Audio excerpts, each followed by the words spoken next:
Ang kwentong ito ay hango sa totoong buhay. Karanasan ito ni Bisoy. Taong 1989. Clan Sarangani.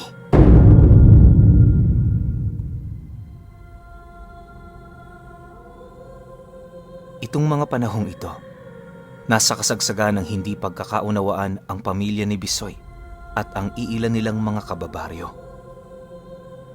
Ilang beses na kasi sila nitong napagbintangang aswang, kung kaya't dumating na sa puntong hindi nila naatimpa ang ganoong pagtrato sa kanila. Mauunawaan pa sana nila kung ipinapadaan lamang ng mga ito sa mga masasakit na salita, pero ultimo ang mga bata pa nilang kadugo, hindi nito pinapalampas. Dahil sa kailangan nilang dumaan sa bahay ng mga ito patungong baryo, kaya na may araw-araw silang nakakarinig ng kung ano-ano. Minsan, sinasabuyan pa sila nito ng mga inipon nitong ihi na merong mga halong dumi. Kapag sinusubukan nila roong gumante, pinapakitaan sila nito ng mahahabang mga gulok kung kaya't hindi na sila nakakapalagpa. Dahil sa mabait ang pamilya ni Bisoy, kaya lahat ng pangungutya at pang-aapi bukal sa loob nilang tinatanggap. Para sa kanila, wala naman talaga yung problema, pero tila bang sumusobra na yata yung mga kababaryo nila. Isang hapon, nabalitaan na lamang ni Bisoy na hindi pa nakakauwi ang bunso niyang kapatid. Kung kani-kanino na nila ito hinanap pero hindi nila matunton ang eksaktong kinaroroonan nito. Pagpatak ng gabi, doon pa lamang nila nabalitaan ang tungkol sa isang batang nakasakay ng bangka, gapos ang mga kamay at binti. Patuloy rin yung inanod ng dagat papalayo, kung kaya't kinakailangan nilang magmadali para maabutan ito. Dahil sa pangyayaring yon, agad namang gumalaw ang mga tiyuhin ni Bisoy sa paniniwalang yon ang bunso nilang nawawala. Makalipas lamang ang ilang oras na paghahanap sa laot, nakita na nga nila ang bata. Hindi nga sila nagkamali. Bunso niya ang nakatali sa loob ng bangka. Bagaman mahirap para sa kanila na tanggapin ang pangyayaring yon, pilit nilang ikinalma ang kanilang mga sarili. Pagbalik nila sa kanilang baryo, nadatnan nila yung mga kalalakihang nag-iinuman sa isang kubo malapit sa dagat. Tinawag pa sila nito pero hindi na nila yun pinakinggan. Paglapit ni Bisoy sa kanyang ama, doon niya nakita ang mga nanlilisik nitong mga mata na para bang nanginginig ang buong laman nito, makita lamang ang mga taong yon. "Tay, sila ho bang may gawa nito sa kapatid ko? Paano po kayo humantong sa ganyang konklusyon? Gayong wala namang nakakaalam sa mga nangyari." Wika ni Bisoy sa kanyang ama, para naman kahit papaano maibsa ng galit nito. Nang marinig naman nito ang kanyang sinabi, bigla naman siya nitong hinawakan sa kwelyo ng kanyang damit habang pagalit na sumasagot sa kanya ng, "At sa akala mo sino pa? Hindi ba sila lang naman ang may galit sa atin? Ilang buwan na nila tayong binababoy, Bisoy. Natutuwa ka bang araw-araw nila tayong harap-harapang pinagtatawanan at tinuturing na mga demonyo? Magmula pa sa kalulololohan mo, dito na tayo nakatira. Nakasama na natin ang mga ninuno nila. Tapos ngayon ito ang gagawin nila sa atin? Tandaan mo ito. Ayoko makipag-usap ka sa mga taong yan. Pandirihan mo sila, kagaya ng ginagawa nila sa atin." Matapos itong mailahad ng kanyang ama sa kanya, agad naman itong binitawan ng kanyang damit. Paglayo nito sa kinaroroonan niya, napabuntong hininga na lamang itong si Bisoy, gawa ng ang buong akala niya sasaktan siya ng kanyang ama. Lumipas ang mga araw, wala silang ibang ginawa kundi ang manatili sa kanilang lugar. Habang abala ang mga tiyuhin niya sa pamamalaot, silang magpamilya naman na natiling nakakulong sa kanilang tahanan. Unang beses mangyari na hindi nagtrabaho ang kanyang ama, kung kaya't labis ang kanilang pagtataka ukol sa kung ano ang pinaghahandaan nito. Bagaman wala yung pakialam sa kanilang makakain, hindi naman sila gaanong nahihirapan buhat sa nagtutulong-tulong ang mga kadugo nila na paglutuan sila araw-araw. 1 linggo at 2 araw ang lumipas, merong dumating na isang matandang babae sa kanilang lugar. Nanggaling yan sa bukid na nasa likod ng bahay nila, kung kaya't wala roong nakakita. Pagpasok nito sa kanilang tahanan, masaya naman yung sinalubong ng kanyang ama. Bitbit ang mga karneng ibinigay ng mga tiyuhin niya. Paglapag nito sa lamesang nakatapat sa babaeng yon, bigla namang nanlaki ang mga mata ni Bisoy nang masipat niya yung walang pag-aalinlangang kinain ang mga karneng nakatapat dito. Habang nilalantakan nito ang mga hilaw na karne, panay naman ang pagtanong nito sa kanila ukol sa nais nilang ipagawa. Manang Remea, meron ho sana kaming nais ipapatay sa inyo. Malaki-laking pinsala na ho nagawa ng mga taong ito sa ating pamilya. Nung nakaraan, muntik na nilang mapatay ang bunso ko. Kaya kami nagkasundo ng mga kapatid ko para ilahad sa iyo ang totoong nangyari dito. Hindi ka naman namin pipigilang bumalik sa tahanan mo matapos mong magawa ang pinapagawa namin. Ang kanilang bangkay ang magsisilbi mong pabuya sa aming ipapagawa. Wika ng ama ni Bisoy. Kahit nagmamasid ang lahat ng anak nito sa kanilang pag-uusap, hindi yun nagdalawang isip na ilahad ang maitim nilang binabalak. Nang marinig naman ng babae ang sinabi nito, ngumisi lang naman yun sa kanya habang sumasagot ng, "Hindi yun ang gusto kong premyo. Nais ko, kapag matapos na itong sigalot sa lugar ninyo, bumisita kayo sa aking mumunting tahanan. Matagal na panahon na akong walang bisita roon. Nakakababa lang ako ng bundok kapag meron kayong kailangan. Ayoko ng ganitong sistema. Ang gusto ko, may kailangan man kayo o wala, bigyan niyo ako ng oras. Kahit saang anggulo nating tingnan, kadugo niyo pa rin ako." Dahil sa sinabi nito, wala namang nagawa ang ama ni Bisoy kundi ang sumang-ayon. Nang marinig naman ni Manang Remea ang kanyang sagot, mariin itong inilahad sa kanila na kung hindi sila sumunod sa napag-usapan, hindi ito magdadalawang isip na kilalanin sila bilang mga pagkain. Dagdag pa ni Manang Remea na isang malaking kabastusan kung sumasang-ayon lang siya sa mga bagay na hindi niya nalalaman kung ano ang kahulugan. Matapos ang kanilang pag-uusap, agad naman yung umalis ng walang kahit na anong sinasabi. Sa paglabas nito sa kanyang pamamahay, parang bula na lamang yung naglaho. Nang makalabas na sila Bisoy noon, nadatnan nila ang kanyang mga tiyuhin na kanina pang naghihintay.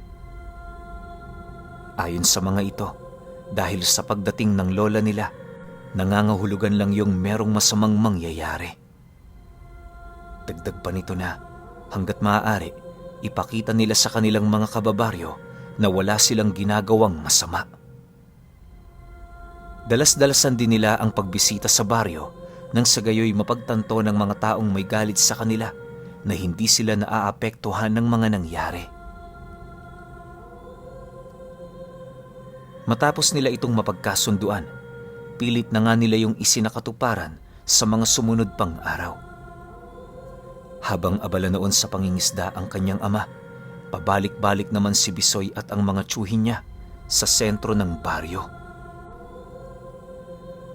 Bagaman wala sila roong kailangang bilhin, tumutungo lang sila roon para makipag-usap sa kanilang mga kakilala. Nagdesisyon rin silang dumayo rito ng inuman, pagpapakita na wala silang magiging kinalaman sa mga mangyayaring magaganap sa mga susunod pang araw. Dahil sa kanilang ginawa, kung kaya't merong mangilan-ngilan sa kanilang mga taglugar ang hindi maiwasang maghinala. Sa pagsapit ng gabi ng sumunod na Biyernes, muling dumating ang lola nila Bisoy. Pagpasok nito sa kanyang tahanan, agad namang bumungad sa kanila ang kakaiba nitong wangis. Hindi nila mawari pero sa likod ng maamo nitong pagmumuka, nagtatago ang isang mabangis nitong anyo. Habang naghihintay yun sa kanyang ama, mahinahon naman yung nilapitan ni Bisoy para kausapin. Magandang gabi, Hola. Pagpasensyaan niyo na ho kung natagalan si Itay. Baka kasi maalon lang sa laot. Alam niyo naman, luma na ho yung bangka namin eh. Hindi na ho yung tatagal sa dagat kapag sinabayan niya yung malakas na alon. Wika ni Bisoy sa matanda. Hayaan mo lang yun, iho. Nga pala, nakapaghapunan na ba kayo?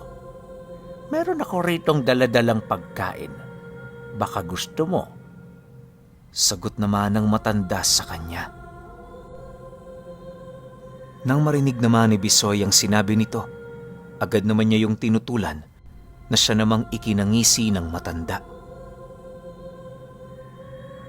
Makalipas pa ang ilang minuto nilang pag-uusap, doon na siya nagkaroon ng lakas na loob na ilahad kung bakit tinanggihan niya ang alok nito.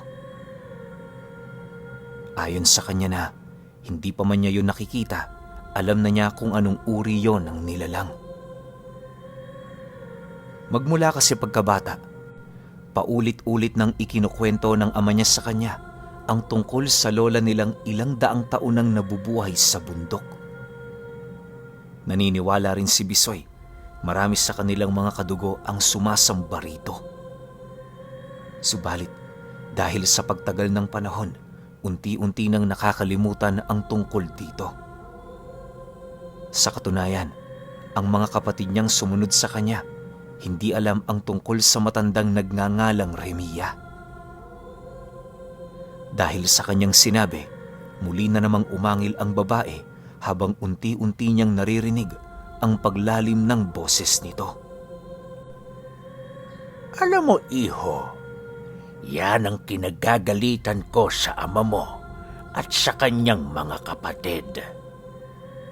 Kinakalimutan na nila ko na hindi man lang nila iniisip kung ano ang mga kabutihang nagawa ko sa kanila. Ngayong may problema sila, ako naman ang kanilang nagiging takbuhan.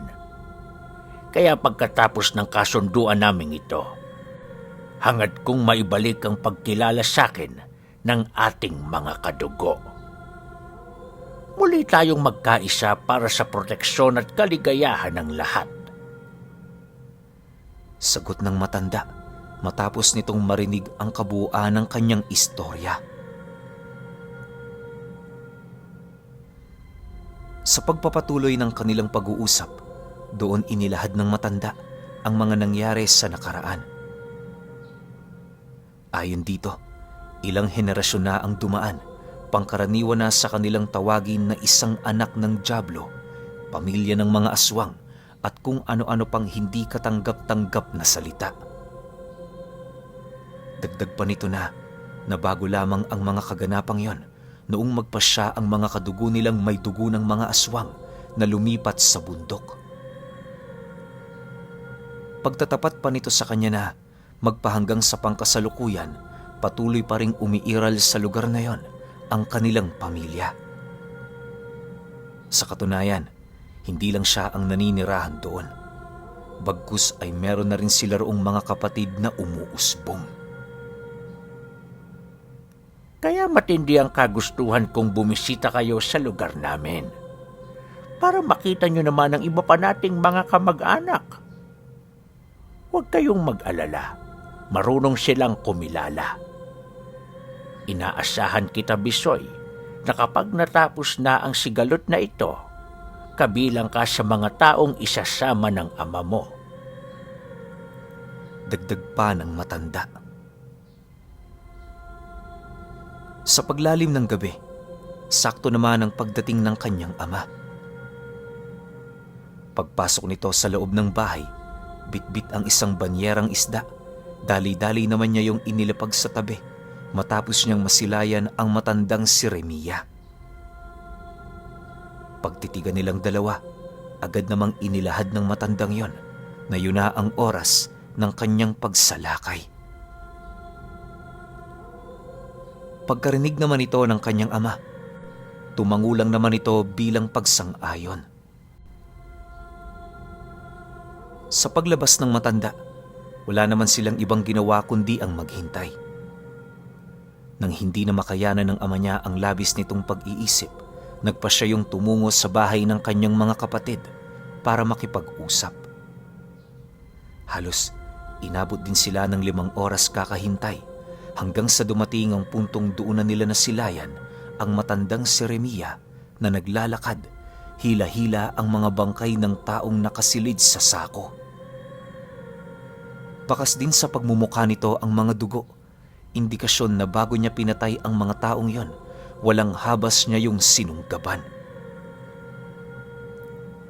Sa paglapit nito sa kanilang tinitirhan, paisa-isa naman itong inilabas ang mga bangkay na kanyang nakuha. Bawat isa sa mga taong yon ay dumanas ng napakasakit na katapusan. Gawa ng, ayon kay Tandang Remia, bago niya yon pinatay, sinigurado niyang nagsisi ang mga ito sa kanilang ginawa. Matapos niyang maipakita ang humigit sa 7 bangkay na dala niya, dali-dali naman niya yung ibinalik sa sako. Pagkaraan pa ng ilang minuto, nagdesisyon na rin yung umalis sa kanilang lugar para bumalik na sa tahanang tinitirhan nito. Huwag ninyong kakalimutan ang ating kasunduan. Sino man ang hindi bumisita, ituturing naming pagkain. Hindi porket kadugo namin kayo, hindi na namin kayang manalo. Pero huwag kayong mag-alala. Sa oras na natupad nyo naman ang mga kondisyon, wala sa inyong mangyayaring masama. Nagkakaintindihan ba tayo? Seryosong wika ni Tandang Remia, bitbit ang mga bangkay ng taong pinatay niya. Nang marinig naman yon ng ama at mga tiyuhin ni Bisoy, tumangulang naman ang mga ito habang nananatiling walang imik. Makalipas pa ang ilang minutong pagmamasid, doon nila nasilayan ang mataas na paglundag ng matanda, bitbit ang mga bangkay ng mga taong pinatay nito. Sa pagbalik ng katahimikan sa paligid, paisa-isa naman silang nagsipasok sa kanilang mga tahanan. Kinabukasan, para makaiwas sa anumang pagdududa ng kanilang mga kababaryo, nagdesisyon silang bumisita na muna sa lugar nila Tandang Remia. Habang binabagtas nila ang daan, naging maayos naman ang lahat. Ayon kay Bisoy, 10 sila noong magkakasama para bumisita sa lugar ng matanda. Inabot din sila ng ilang oras sa pag-akyat ng bundok bago nila narating ang isang patag na lugar sa gilid ng kakahuyan. Pagsilay nila sa iilang mga kubo roong nakatirik, doon bumungad sa kanila ang iilang mga panauhing hindi nagsasalita. Sa estado ng mga ito, maigi lang yung nagmamasid sa kanila at kahit isang segundo, hindi nito inalis ang paningin nito mula sa kanilang kinaroroonan. Bagaman nababahala na sila Bisoy noon, nagpatuloy pa rin sila sa kanilang paglalakad hanggang sa marating na nila ang tahanang kinaroroonan ng matanda. Nadatnan nila yung nagsasampay ng mga karne sa labas ng bahay nito, kung kaya't hindi na sila nag-alangang yon ay lapitan. Pagsilay naman sa kanila ng matanda, agad naman itong iniwan ang kasalukuyan nitong ginagawa para sila'y salubungin. Mabuti naman at nagdesisyon kayong bumisita rito. Anong masasabi ninyo sa aming lugar? Hindi ba't masaya at tahimik? Bungad na wika ng matanda sa ama niya. Oo nga ho, napakatahimik pala rito. Pagpasensyahan nyo na pala kung hindi kami nakapagpaalam sa iyo na bibisita kami ngayon. Masyado kasing biglaan ang mga pangyayari. Sana ho, huwag rin kayong umasang araw-araw kami ritong bibisita. Alam nyo naman, meron din kaming mga pamilyang binubuhay. Sagot naman dito ng kanyang ama. Makalipas pa ang ilang oras na pananatili nila sa lugar, nakilala na nila ang mga naninirahan doon. Kagaya ng inaasahan, doon nila napag-alaman na ang gabunan sa nayo na yon ay walang iba kundi si Tandang Remiya. Inaasahan naman yon ng kanyang ama, lalo pat ilang daang taon na rin yung nabubuhay. Kinahapunan, habang hindi pa lumulubog ang araw, nagdesisyon na silang umuwi na. Nang marinig naman yon ng matanda, pinasamahan sila nito sa iilan nitong mga pamangkin. Ayon dito, mas mainam na magpasama na lamang sila para magiging madali ang kanilang pag-uwi. Dagdag pa nito na, kapag nakailang bisita na sila sa lugar nito, ilalahad na nito sa kanila ang 100 magpapadali sa kanilang paglalakbay. Sa paglipas ng mga araw, nanatiling tahimik naman ang kanilang lugar. Yung mga kababaryo nila noon, panay na ang paghahanap sa mga taong nawawala, subalit sila naman nanatiling abala sa pagtatrabaho. Marami na rin sila noong naririnig na kuro-kuro, ngunit pinili nilang yon ay ipagsawalang bahala. Akala nila, kapag gano'n ang kanilang gagawin ay matatahimik na sila, pero mali pala. Dahil 1 linggo lang noon ang lumipas, nabalitaan na lamang nila ang tungkol sa mga rebeldeng inutusan ng pamilyang nais maghigante sa kanila. Nang mapag-alaman naman yon ng kanyang ama, agad naman yung naalarma, lalo pat hindi biro ang balitang yon. Halos buong magdamag nakabantay sila noon laban sa mga taong may masamang pakay sa kanilang pamilya. Pagsapit ng sumunod na araw, muli silang humingi ng tulong sa matanda na agad naman itong dininig sa pamamagitan ng pagpapadala ng iilan sa mga tauhan nito. Habang tumatakbo ang oras, unti-unti namang nararamdaman nila Bisoy ang takot ng kanilang angkan. Halos inakala nga niya noong wala na yung katapusan, gawa ng ang pakiramdam nila para silang mga bilanggo sa kani-kanilang mga tahanan.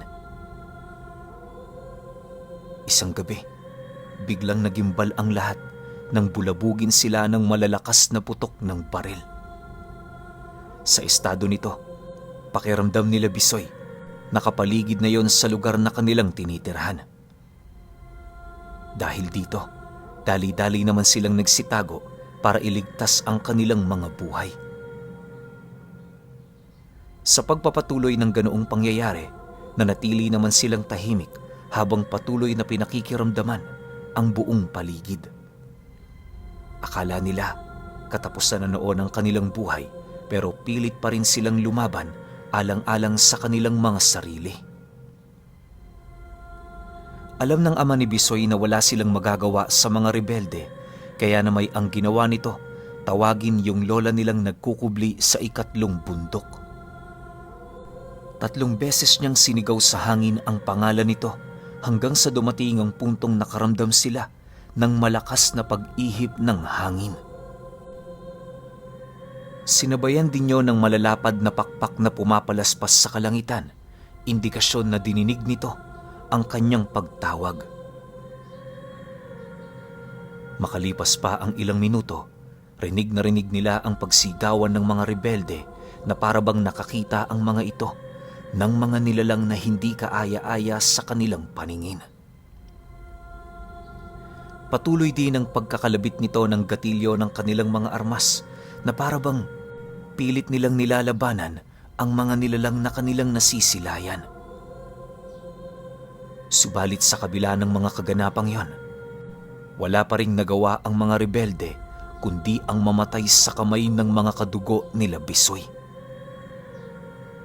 Bago noon tumungtong ang 12:00 ng hating gabi, nanumbalik na ang katahimikan sa paligid. Pagsilip nila sa labas, doon bumungad sa kanila ang mga nilalang na nakatayo at hindi gaanong gumagalaw. Sa gilid ng mga ito, naroon ang mga bangkay ng mga rebeldeng wala ng buhay. Maya-maya pa, paglitaw ni Tandang Remiya, doon nila nakita ang hawak-hawak nitong babae na panayang pagpupumiglas.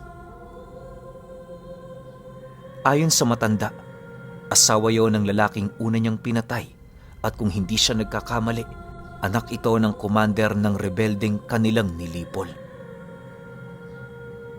Mariinding inilahad ng matanda, wala silang dapat na ipangamba dahil bago pa man yun malaman ng bago nilang kalaban, sisiguraduhin nilang naibaunan nila yon sa lupa. Sa paglisan ng mga ito, tanging pagbuntong hininga na lamang ang nagawa nila Bisoy. Pagkaraan pa ng ilang araw, nanumbalik ang kapayapaan sa kanilang lugar.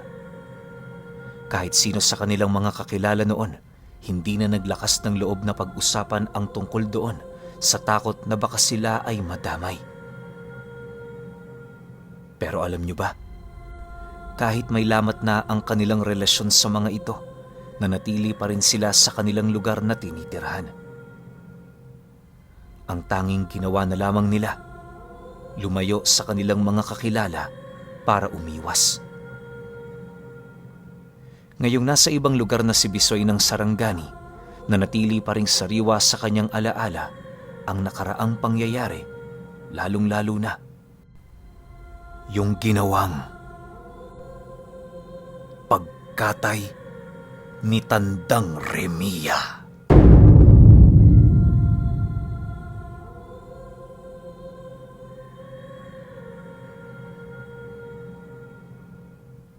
Okay, opinyon ko sa kwento. Sobra akong natatakot na magkaroon ng isang kamag-anak na katulad ni Tandang Remiya. Bakit? Ang gusto lang ng matanda, puntahan siya sa bahay nito. Dalawin siya kasi nga naman 'di ba, kamag-anak eh. Pero ang nangyari, parang pagbabanta na 'yon. Kasi nga siguro ayaw ma-involve ng pamilya ni Bisoy sa pagiging aswang ng mga 'to. 'Di ba?